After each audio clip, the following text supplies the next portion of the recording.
Shanxi is the cradle of traditional Chinese opera.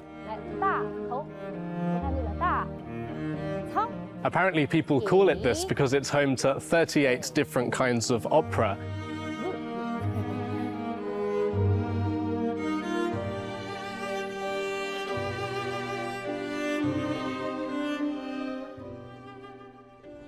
It's one of around 3,500 ancient stages here in Shanxi province, which is the most in China. I'm here because I heard that that stage area took about 3 years to be built.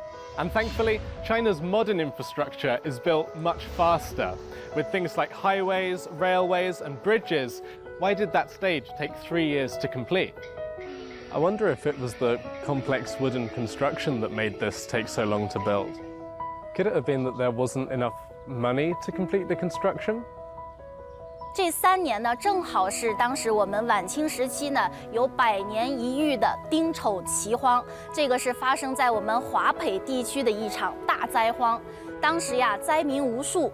那么常家呢，作为当地一个非常有担当的商人，他们要赈济灾民，所以说呢，常家决定修建祠堂。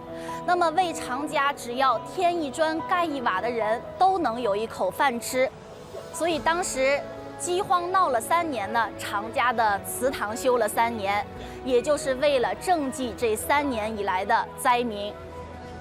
During this time, the Shanxi merchants were really proactive in providing relief to those affected by the droughts. In particular, the Cheng family, whose compound we're at now, provided food, clothing, and even shelter to those who'd been displaced. In fact, they pioneered a system known as relief through work, whereby, as well as offering people the chance to stay here, they would also allow them to work for the families. And that's why this building took so long to complete. 常家最终耗时3年，耗银3万两完工，让老百姓有尊严地得到了救助。类似这样有家国情怀的晋商还有许多，我们祁县的瞿本翘先生就是其中之一。我们祁县中学的前身就是由瞿本翘先生出资兴建的。请问先生是 I'm瞿本翘. Oh wow, you can speak English. Yeah, I used to serve as the diplomat for the Qing Dynasty's royal court. That's amazing. My name's Reese, and I'm here to try and learn something more about the Shanxi merchants. In those days, Shanxi merchants believed expanding trade and commerce would lead to development. So, why did you decide to found a school? We all believe that science and technology bring prosperity, and education is the foundation of it. Cultivating people's ability takes a long time, and the school is the place to do it. To invest in education is the common wish of many Shanxi merchants.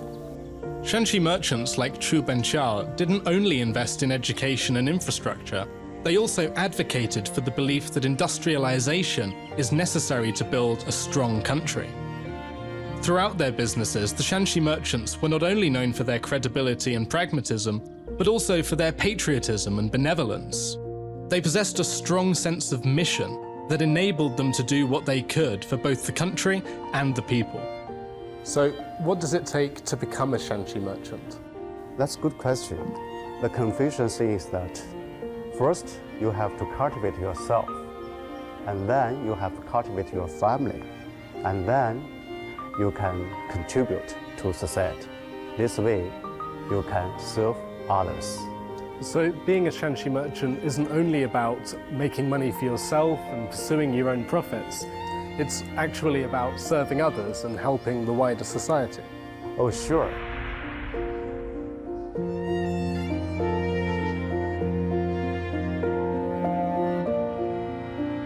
Shanxi merchants believe that the rich should be benevolent and share fortune to others. A historical parallel that I think can help us here is FDR's New Deal. Among other things, this New Deal created the Public Works Administration in 1933. However, this was of course 100 years after the Shanxi merchants employed a very similar practice, taking the initiative and shouldering social responsibility by participating in things like the construction of schools, reinvesting their wealth in their community, and in turn doing things like creating jobs. This showed the spirit of the merchants, and that spirit is very much alive here today.